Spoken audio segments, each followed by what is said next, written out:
염려보다는 기도로 라는 제목을 했습니다. 이게 언젠가 제가 이 성경 말씀으로 설교를 준비했던 게 기억나는 것 같은데, 사실 목사들은 수백 편, 수천 편 설교를 하면서 한 성경을 많이 인용할 때가 많습니다. 그런데 말씀은 각각 다르더라고요. 오늘은 염려보다는 기도를 하자, 이런 말씀으로 증거하려고 합니다. 지금 우리 성도들은요, 불확실성의 시대를 지나고 있습니다. 많은 세대가 있고 많은 시절과 세월이 있는데, 지금의 우리가 지나고 있는 세월은 불확실성의 시대다 그랬습니다. 성도들이 특별히 그렇게 해서 삽니다. 근데 더 이상 1960년대나 70년대, 80년대 형으로 교회는 형성되지 않을 것이다. 이 세계적인 팬데믹을 통해 가지고 이제 교회도 재편되는 것 같고 새로운 길을 모색해야 되는 시점에 이르렀다고 많은 신학자들과 목사님들이 말씀을 하고 계십니다. 달라져야 된다. 근데 교회만 달라지느냐? 아니다. 성도들도 달라져야 됩니다. 이 불확실성의 시대라는 것은요, 어두워서 보이지 않는다. 앞으로 무슨 일이 일어날지 모른다. 북한이 쳐내려올는지 모른다. 중국이 우리나라를 자기네 속국으로 만들는지 모른다. 미국이 떠났는지 모른다. 소련이 러시아가 침공하는지 모른다. 일본이 일어난다. 제가 어릴 때 이런 말씀을 많이 들었어요. 이제 갓 독립한 1940년대 일본으로부터 독립한 우리나라에 이런 말이 많이 퍼졌는데요. 소련에 속지 말고 미국을 믿지 말고 일본이 일어나니 조선아 조심하라. 불확실성의 시대가 그때 똑같았어요. 조심하라는 거. 잘 살펴보고 조심해야 된다. 근데 지금 우리가 지나고 있는 불확실성이라는 것은 그렇게 조심한다고 될 일도 아니에요. 도무지 모르겠어요. 어떻게 될는지 모르겠어요. 우리가 지금 그런 시절을 살아가고 있습니다. 뭐 GNP라는 거, GDP라는 걸 보면은 우리나라가 꽤 잘 사는 나라가 됐어요. 전체 수입량, 전체 우리가 수출 수입하는 거 보면 세계에서 10등 국가예요. 10등 국가. 그런데 개인적으로 얼마나 잘 사느냐 하는 걸 봤을 때는 한 25등에서 30등 정도. 그만하면 잘 사는 거예요. 근데 이제 잘 살게 됐으니까 이렇게 살면 되겠지가 아니에요.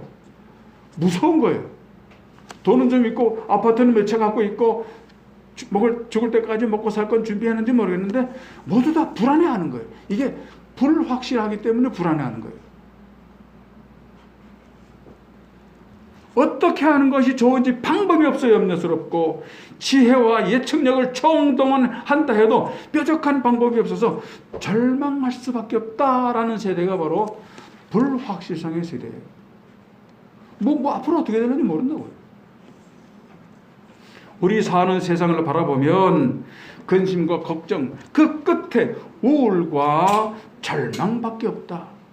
우울증 환자들이 너무 많아요. 요새 사람들 죽이는 거 보면 전부 다 우울증 환자들이 죽이는 거예요. 왜 죄 없는 여성들을 찾아가서 칼로 찔러 죽이느냐고요. 왜 혼자 있는 집에 들어가가지고 나쁜 짓 다 하느냐고. 이게 다 사회적인 우울증이에요.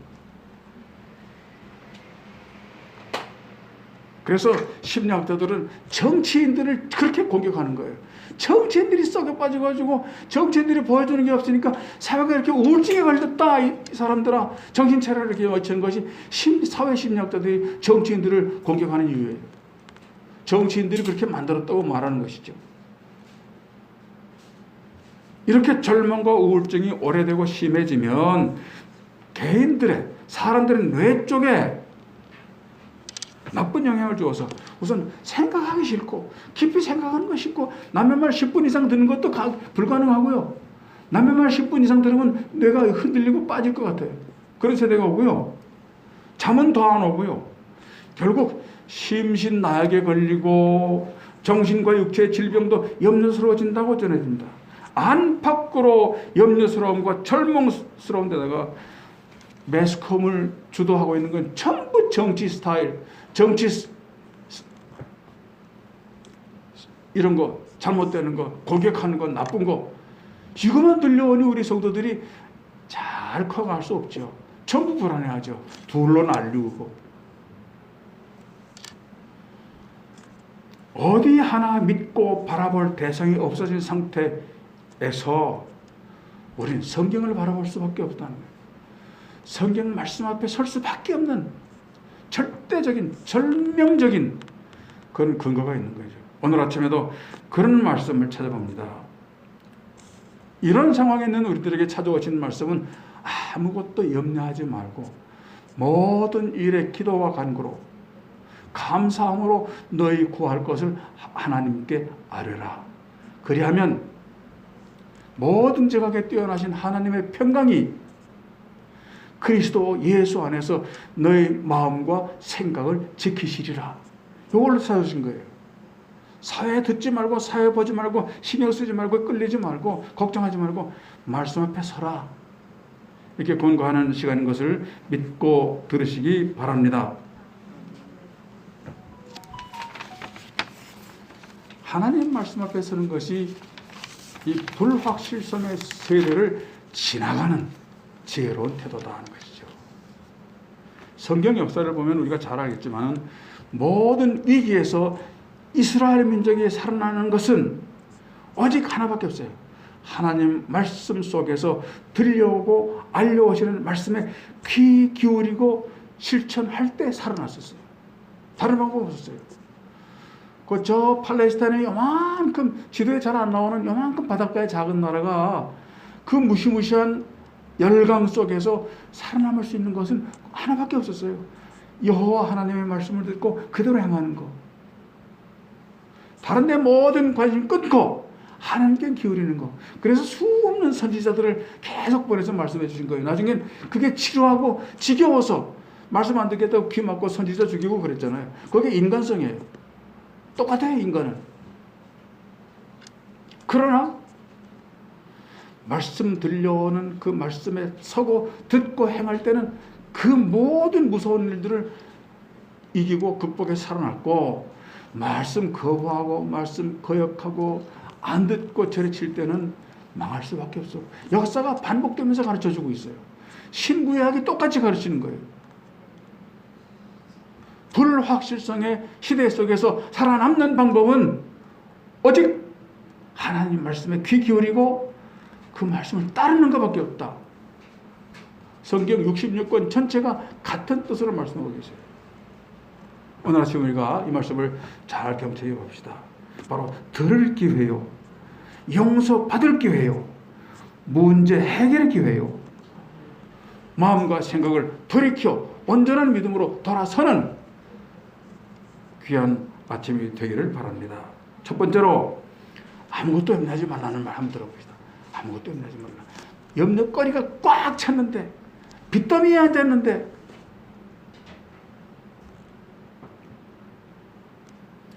오 목사님 어느 쪽이? 오 목사님한테 너무너무 죄송해요. 빚더미에 앉은 교회를 이렇게 인계해 드린 건 아니지만은 성도 몇 안 되고 매달 비싼 집세 내야 되는 그 짐을 안겨드렸으니까 내가 보면 좌불안석이에요. 좌불안석. 그래서 이건 나한테 하는 말씀도 되고 오 목사님한테 해당되는 말씀이기도 하고 우리 성도들은 개인적으로 또 개인이 있었죠. 근데 아무것도 염려하지 말고, 이게 여기 정답이에요. 아무것도 염려하지 말고. 우선 하나님께서 아무것도 염려하지 말라 그랬으니까 염려하지 마시자고요. 그게 1번이에요. 염려라고 하는 말을 영어 성경에는 anxiety, anxious라고 말했어요. 이 뜻을 사전을 보니까 이렇게 되어 있어요. 마음에 걱정이 돼서 안절부절한다. 불안해서 생각과 마음이 헷갈린다.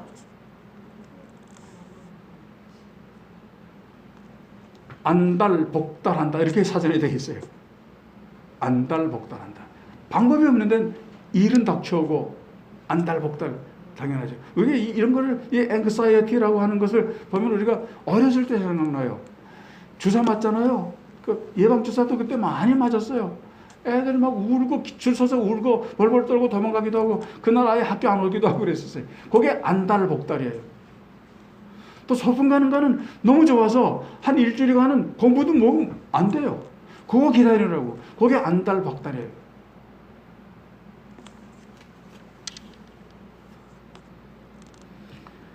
지금 여기 있는 우리는 어른이니까 그런 식으로 안달복달은 하지 않을 것 같지만 똑같아요.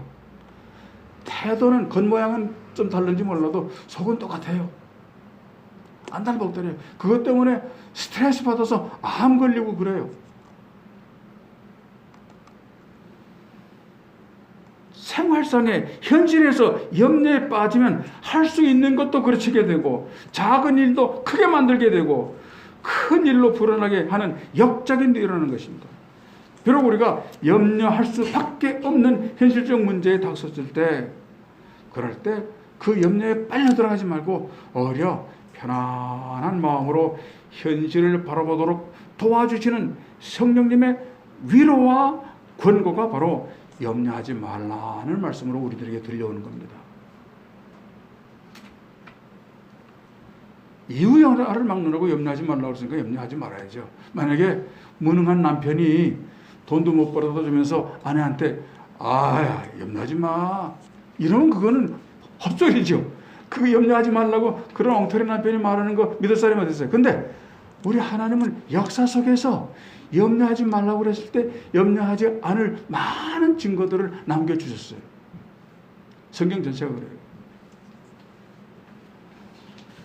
염려하지 말라. 그게 아무리 성령님의 말씀과 위로라 해도 근거 없이 그냥 말로만 듣기 좋으라고 그냥 임시변통으로 염려하지 말라니까 하는 게 아닙니다. 우리 보고 성령님이 염려하지 말라 하실 때에는 근거가 있습니다. 우리가 그 근거를 가질 때, 찾아 믿을 때, 그 믿음으로 바로 바뀌는 거죠. 근거를 가지고 말씀하시는 것이 하나님의 말씀하시는 스타일입니다.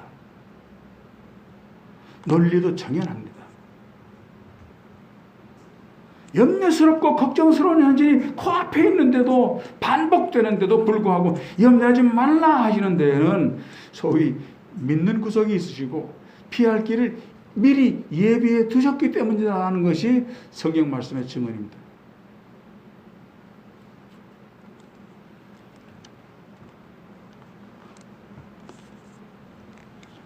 염려하지 말라 하실 때 하나님 이거 어떻게 염려 안 해요? 이게 아니라 염려하지 말라고 하셨을 때 일단 믿고 보는 것이 그게 믿음입니다. 너희들 눈에는 현실적인 어려움이 크게 보여서 절망과 염려에 빠질 수밖에 없겠으나 나는 너희 하나님이다. 너네 이웃이다, 너네 부모다, 뭐 형이다, 누나다가 아니라 너희 하나님이다. 너희는 고개를 들고 눈을 크게 떠서 높은 곳에 계시는 하나님의 예비하신 것을 보아라. 시편 121편의 시편 기자는요, 내가 산을 향하여 눈을 들리라. 나의 도움이 어디서 올고 나의 도움이 천지를 지으신 여호와에게서로다. 이게 다윗의 노래거든요. 다윗의 경우 어린 소년 시절부터 늙은 후에 왕이 될 때까지, 왕으로 지낼 때까지 인생의 모든 어려움에 닥칠 때마다 대처하는 스타일이 한결같았습니다. 자기 마음속에 늘 준비하고 있었기 때문에 어려운 일이 닥쳤다 하면 바로 나오는 게 있어요.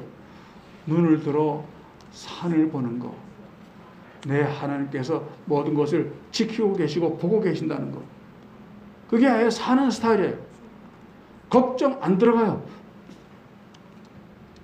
나를 잡아서 죽이려고 왔던 적군이 내가 도망가서 숨어있는 굴 앞에 진을 치고 있어요. 난 거기서 죽어요. 나를 잡으러 온 군인들이 내가 숨어있는 작은 굴 앞에 진을 치고 있으니까, 사울 왕이 거기 와 있으니까, 또 아들도 그랬으니까. 그런데 졸이지 않았어요.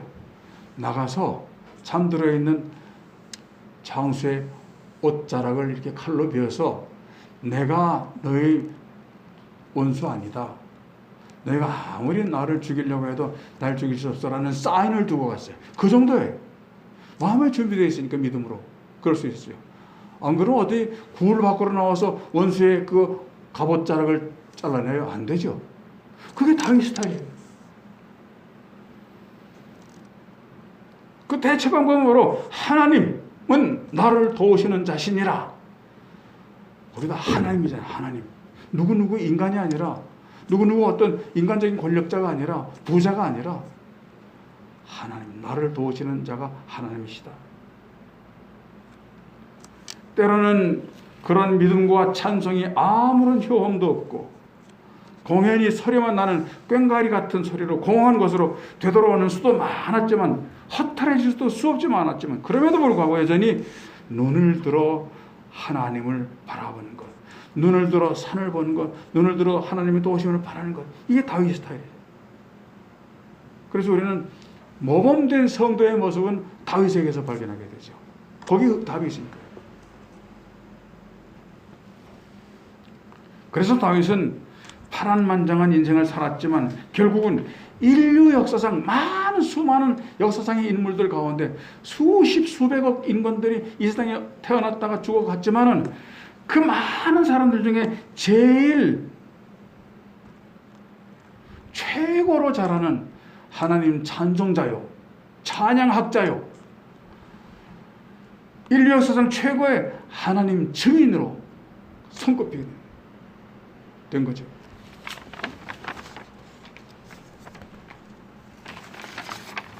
어려운 일 앞에서 근심과 걱정으로 고통받고 잠 못 이루는 밤을 수없이 만난다 해도 우리 그리스도인들은 다윗 스타일, 변함없이 찬송과 감사를 하나님께 돌리는 태도를 지킴으로 해서 최후 승리자가 될 수 있음을 기억하시기를 바랍니다. 아까 제가 아침에 와서 찬송을 좀 불렀어요. 왜 슬퍼하느냐, 왜 걱정하느냐, 뭘 두려워하느냐, 아무 염려 말아라. 그래 마지막 끝에 실망치 말고 나를 보아라, 나는 너의 하나님이라. 이 찬송은 교회 은혜 받는 시간에만 부르는 찬송이 아니죠. 삶에서 불러야 되고 다윗처럼 삶이 그래야 하고, 아무리 현실이 어둡고 답답하고 절망스럽고 앞이 안 보이고 불확실의 검은 구름이 나의 온 영혼을 덮친다 하더라도 실망치 말고 하나님을 보아라, 나는 너의 하나님이다. 이걸 노래로 끝내지 말고 실제 생활에서 그대로 적용하는 그런 다짐으로 굳게 생활화돼야 될 줄로 믿습니다. 저는 부자 친구하고 만날 때 가끔 농담 반 진담 반으로, 여보시오,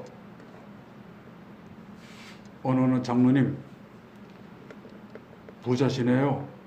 아우, 땅이 그렇게 많고 아파트가 몇 채나 되고 빌딩이 강남에 그렇게 있고, 아우 부자시네요. 잘 아시겠지만 부자는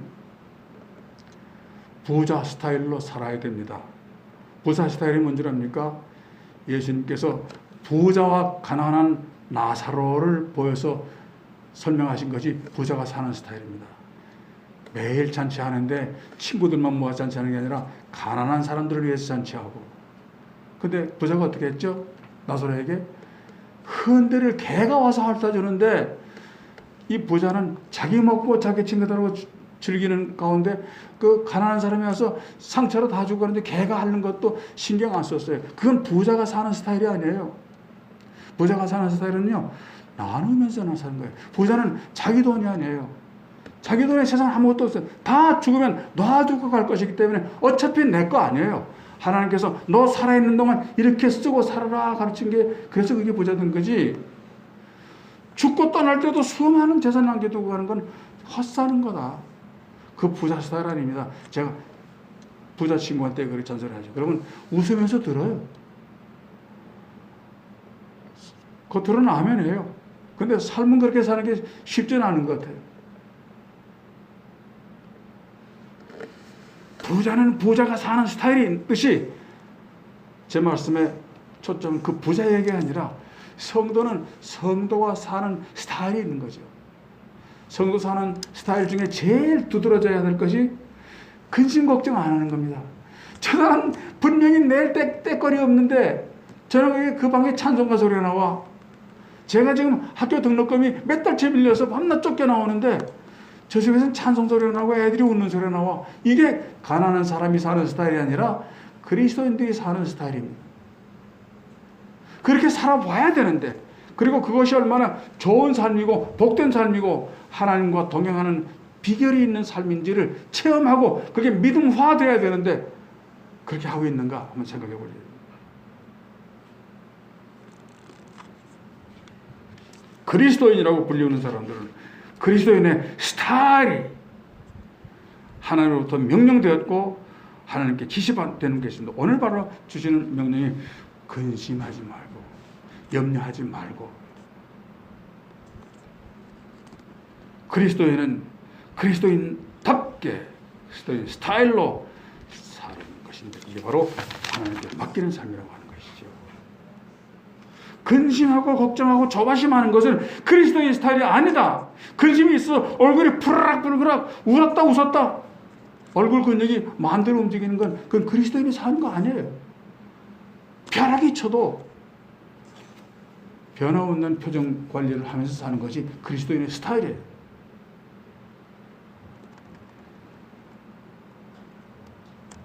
염려와 근심과 걱정 대신 무슨 일을 만나든지 기도와 감사와 찬송이 먼저 튀어나오는 다윗 스타일, 그것이 체질화되도록 훈련하고 연습해 두는 것은 하나님 나라의 용사의 풍모를 만들어가는 비결일 수도 있습니다. 아무것도 염려하지 말고 모든 일에 기도와 간구로, 이게 예수 믿는 사람의 스타일인 것을 꼭 기억하시고 실천할 수 있기를 예수님 이름으로 축원합니다. 두 번째로 기도는 뭡니까? 하나님께 도와달라고 청하는 겁니다. 이거 하자는 거죠. 하나님이 내 문제에 개입하시도록, 우리가 북한에게 침공당해서 막 영천 남고 부산 떨어지고 포항 떨어지고 대구 남았을 때 미국에 요청했잖아요. 도와달라고. 군대니까. 그래서 도와줘가지고 우리가 살았잖아요. 그렇죠. 우리는 군대를 오라고 초청하는 것이 아니라 하나님은 우리 위기에 좀 도와주십사, 와주십사 기도하는 것입니다. 모든 일에 기도와 간구로입니다. 모든 일에 너희 구할 것을 하나님께 하리라. 여기서 우리 성도들이 반드시 기억해야 될 것은 뭐가 필요한가? 모든 일에 기도와 간구로 너희 구할 것을, 그 다음에 뭡니까? 감사함으로 하나님께 구하라. 아뢰라. 모든 기도의 중심에 감사가 마치 연결고리처럼 또 문제 해결의 열쇠처럼 가운데 자리 잡고 있는 것을 알게 됩니다. 모든 일에 아무것도 염려하지 말고 모든 일에 기도와 간구로 너희 구할 것을 감사함으로 하나님께 하리라. 감사함이 빠진 것은 문맥이 안 맞죠. 감사가 중심에 있다는 거죠.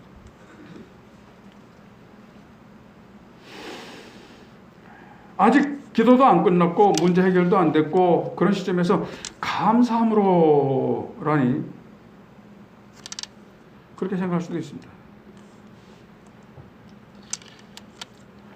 사실 감사만큼 하나님 향한 믿음을 실증하는 수단은 없습니다. 감사가 하나님 향한 내 믿음을 가장 잘 증거할 수 있는 그런 표식 중에 하나입니다. 확실하게 믿음 생활하는 것이 감사 생활입니다. 문제 해결된 뒤에 감사, 서울대학교에 합격된 다음에 감사, 응답받은 다음에 감사, 죽을 병 다 고치고 건강 회복된 다음에 감사, 이건 아닙니다. 그 중심에 감사가 있다는 말이죠. 먼저 하나님께 감사하는 것이야말로 하나님께 나아오는 사람의 태도입니다. 하나님을 내 주님으로, 하나님을 우리 집의 주인으로, 하나님을 우리 교회의 주인으로, 하나님을 나라의 주인으로 인정하고 보좌에 앉혀드리는 실질적 태도가 감사입니다. 감사라고 하는 이 향내나는 제물로 흡족해 하시는 하나님 얼굴을 상상해서 볼 수 있는 사람이야말로 모든 성도들 중에 최고의 기쁨을 누리게 되고 최고의 목표가 될 줄로 믿습니다. 어려운 시험에 노예되기 전에 먼저 하나님께 감사함으로써 하나님 보좌를 움직이는 비결을 매주 훈련하시는 주찬양교회 성도들 다 되시기를 축원합니다. 마지막 세 번째요. 우리 믿음이 흔들리지 않는 확실한 방법을 훈련합시다. 믿음이 없으면 하나님을 기쁘시게 못한다고 12장 1절에 로마서 12장 1절에 말했죠. 히브리서 11장 1절 6절입니다. 믿음은 반드시 필요한데 그 믿음이 흔들리지 않고 이랬다 저랬다 않고 높았다 낮았다 하지 않고 반석같이 굳게 서 있는 믿음이 되려면 어떻게 해야 될까요? 오늘 말씀 마지막 부분에 7절에 그렇게 되어 있습니다. 그리하면 먼 지각에 뛰어나신 하나님의 평강이 그리스도 예수 안에서 너희 마음과 생각을 지키시리라.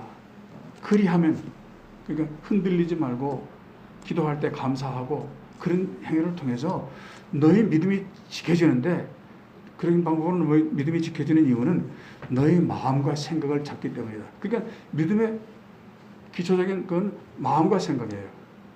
믿음을 분석해 보면 마음과 생각이 똑같다는 거죠. 흔들리지 않고 반석 같다는 거죠.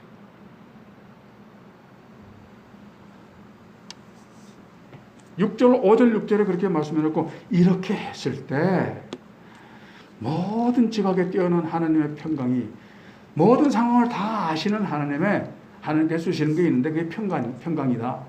편안하고 기쁘다. 그래 너의 마음과 생각을 지켜주셔서 너의 믿음을 회복시켜서 흔들리지 않는 반석 같은 믿음이 되게 해주실 것이라는 약속입니다. 우리가 기도 못하고 감사 못하고 은혜상을 못하는 이유는 믿음이 부족하기 때문인데 그 믿음의 내용이 재료가 바로 마음과 생각인데 믿음이 약해지면 그 마음과 생각이 흔들리기 때문에 믿음이 없어지는 거예요. 아이고 오늘 주일날 난 좀 안 가고 싶다. 몸도 마음도 뿌듯하고 주사를 맞아서 그런지 내일 주일인데 죄송하지만 나 안 가고 싶다. 이건 믿음이 출발한 게 아니라 마음이 흔들리기 때문에 그래요. 마음이 흔들렸기 때문에 믿음이 안 되는 거예요. 그래서 하나님께서 우리 믿음을 굳게 잡아주시려고 믿음 없으면 하나님과 관계가 허해지니까 마음과 생각을 지키시리라. 약속이죠. 걱정하지 말고 기도하면서 그보다 먼저 감사하면서 성도다움을 지켜나가는 데는 정말로 든든한 믿음, 반석 같은 믿음이 필요한데 바로 그 믿음의 기본 바탕되는 마음과 생각을 하나님이 그리스도의 이름으로 지켜주실 것이다. 바로 감사함으로 기도하고 감사하면서 간구하고 감사함으로 하나님께 아뢰므로써 하나님이 우리 마음과 생각을 지켜주시도록 하겠다는 약속 위에서 우리가 지금 말씀을 갖고 있는 것입니다. 아무쪼록 이 험악한 인생길 가는 동안에 무슨 일을 만나든지 흔들림 없는 믿음 가운데 최후 승리하시는 쟁취하시는 여러분 다 되시기를 축원합니다. 결론입니다. 현실 상황이라고 하는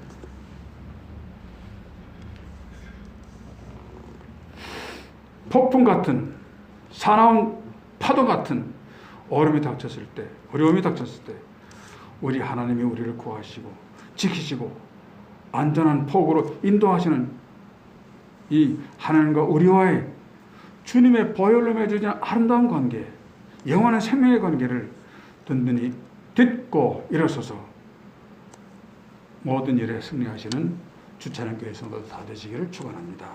하나님 염려하지 말고 모든 일에 기도와 간구로 너희 구할 것을 감사함으로 하나님께 아뢰라. 그리하면 모든 지각에 뛰어나신 하나님의 평강이 예수 그리스도 안에서 너희 마음과 생각을 지키시리라 하고 이 말씀으로 찾아주신 것 감사합니다. 심령에 새기게 하시고 이 말씀으로 다윗처럼 승리하게 도와주시옵소서.